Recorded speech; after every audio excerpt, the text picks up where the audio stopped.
What is up, my green-eyed pussycats? You ready for Spawn issue number 106? Let's go. Now that Spawn has killed Overkill, he's going to find the person who sent Overkill to kill him. Spawn then arrives to General Franklin Martyr, and he's about to scare the fuck out of him. The general pretty much gives up this dude's location, and then we go back to the dude, and he's telling his servant pretty much that he will turn Spawn, or he'll turn these people into madmen because of his plans. Spawn then arrives at the house of the dude who recorded Spawn saving the people from that crashed airplane.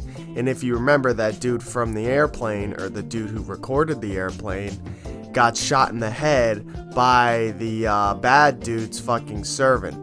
So Spawn goes in there and investigates detective style, pulling the bullet out of the dude's head and shit like that.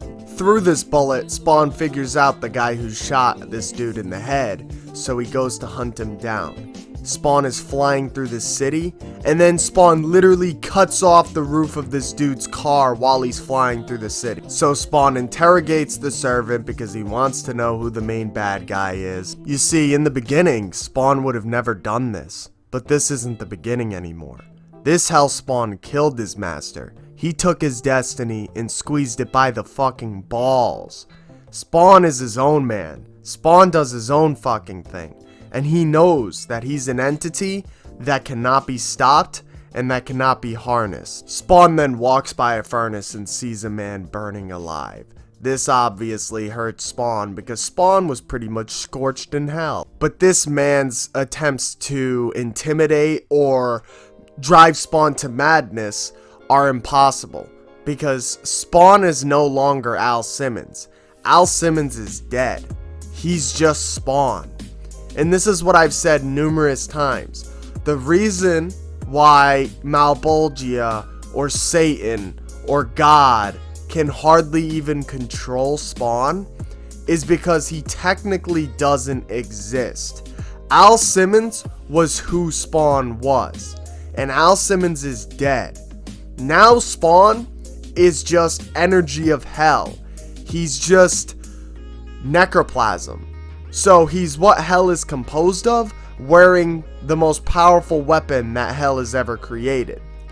And now that he believes that he's only Spawn and that Al Simmons is dead, there are no limits.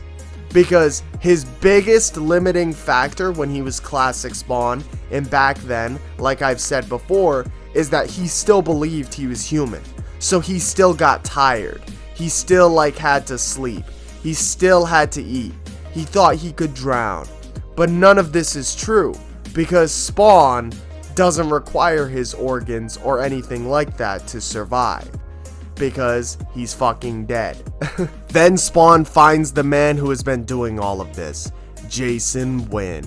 Spawn knows how many people Jason Wynn has killed, harmed, tortured, maimed. He knows that Jason Wynn is the dude who sent him to hell in the first place. So Spawn ain't having this fucking shit.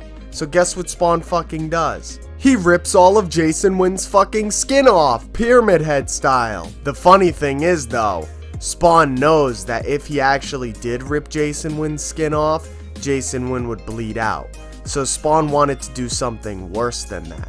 Something worse than death. He mind fucks fucking Jason Wynn into thinking that Spawn ripped his skin off. So Jason Wynn pretty much can't tell the difference. But Jason Wynn's perfectly fine. He's just being mindfucked to think that his skin has been ripped off. And now Jason Wynn will forever pray for death. From now on, this hell Spawn doesn't hide from his fears. He doesn't hide from anything. He comes into this world and he tells it to bring it on. That wraps up Spawn issue number 6. Number 6, what am I saying? Number 106. Like the video if you enjoyed the video. If you didn't enjoy the video, stop pussyfooting around it. Fucking like the video. Alright? I'll see you guys in the next one. Bye.